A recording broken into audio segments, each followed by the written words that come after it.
Hey guys, we are now on Unit 4, which is non-proportional relationships.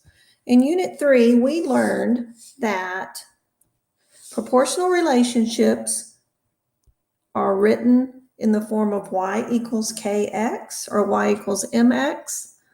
There is just one number in proportional relationships, such as y equals 8x. We know the tables are constant. The unit rate can be seen as dividing y divided by x, and we can see that it's constant in that 3 divided by 1 is 3, 12 and 4, 21 and 7, and 30 and 10 are all 3. We know on a graph that it always goes through the origin, and we know the characteristics is it's a straight line that passes through 0, 0, which is the origin. That's what we learned in the prior unit. Now we are going to non-proportional relationships, and that is where they have a y-intercept. That is the point where the line crosses or intersects the y-axis. That is your y-intercept. Here's an example. If you have this graph and it passes through this point, that is your y-intercept. Therefore, it is not proportional because it doesn't pass through 0, 0. We're not going to look at the x-intercept because that is for algebra.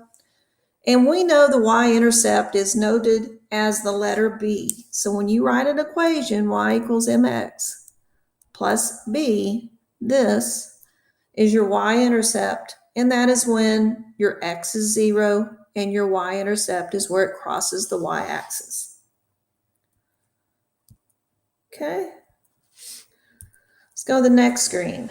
So just as you can get a visual, we did Unit 3, and that was proportional. And now we're on Unit 4, and that is non-proportional. So for equations,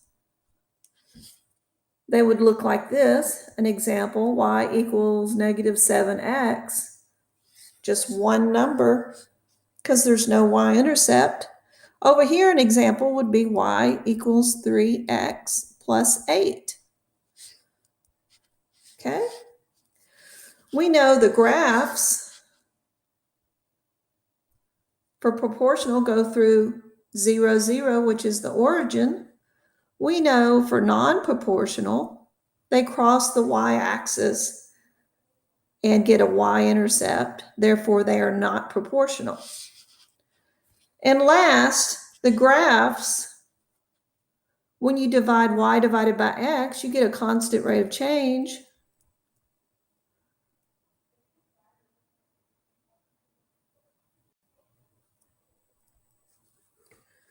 But if it is non-proportional, you will not. 4 divided by 1 is 4, 6 divided by 2 is 3, and 8 divided by 3 would give you a decimal.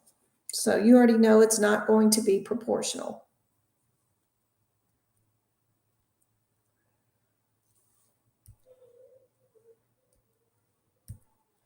Okay, our first TEK is 8.5b. We're going to represent linear non-proportional situations with tables, graphs, and equations in the form of y equals mx plus b. Easy enough.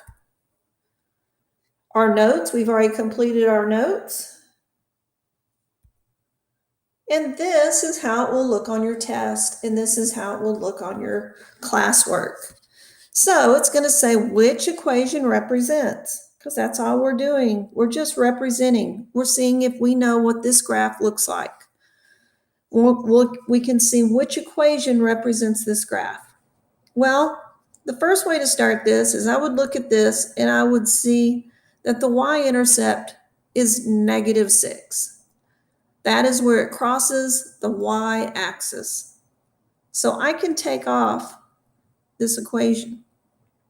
I also see my slope is positive, and all these slopes are positive as well.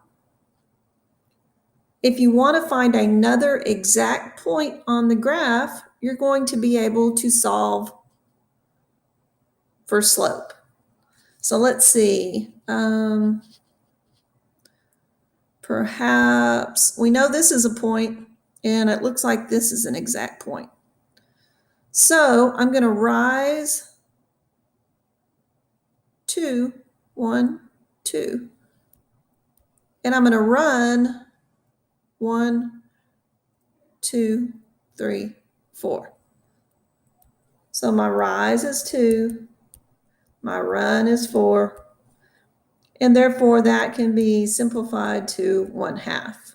So it looks like F is our answer. I want to double check that. So I'm going to pull up my calculator, and I'm going to use the instructions in the notes and check it. I'm going to hit y equals. I'm going to put 1 divided by 2x minus 6. And I'm going to hit graph. And that looks perfect. It's crossing at -6. And it has the same slope as the one on the page.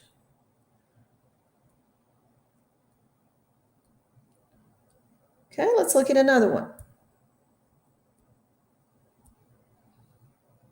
Look at the table of values for this linear relationship. What equation best represents this relationship? Well, just like with anything else in math, you can do this several different ways. In looking at this table, I remember from my notes when x is 0 and y is a number, that is your y-intercept. So I know when x is 0, y is 2. So it can't be 6, it can't be 7, it can't be 8. Here's a 2. Now I want to check this and make sure it's correct with my calculator. So we need to put in our table. So we have a table. We're going to use stat, edit, enter, and I'm going to put in a 4, 4.5, a 0.5, and a 0. I'm going to tab over, and I'm going to see a 10. I'm going to see an 11. I'm going to see a 3 and a 2. I'm going to hit stat, tab, because I want it to move to calculate, and the number 4, because I want to do, let me clear that. Well, let's do it again. Stat, tab, 4, and enter all the way down. And we know the slope is 2, and the y-intercept was 2.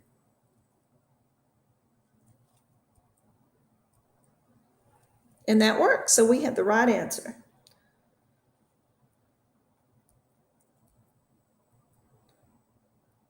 See if we have another one. Okay, graph example.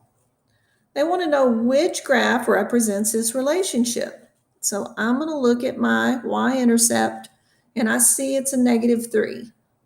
So that one won't work. This is a -2. This is a -3, and this is a -3. And I can see from this, my slope is positive, and this one is positive.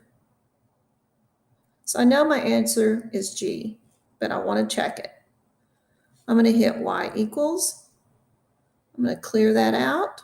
I'm going to hit 2x minus 3.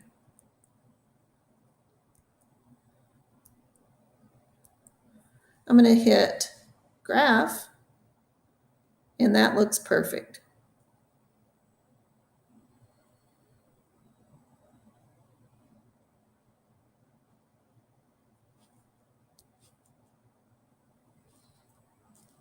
Actually, this one's a little over.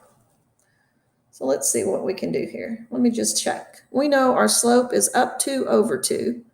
And here's 2. Here's an exact point. I'm sorry, it's up 2 over 1. Here's an exact point. And maybe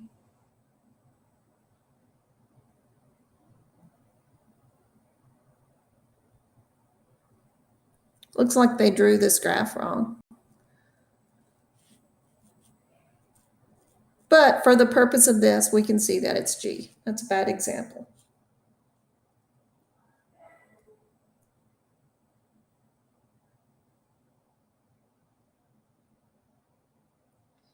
Okay, let's go to the next one.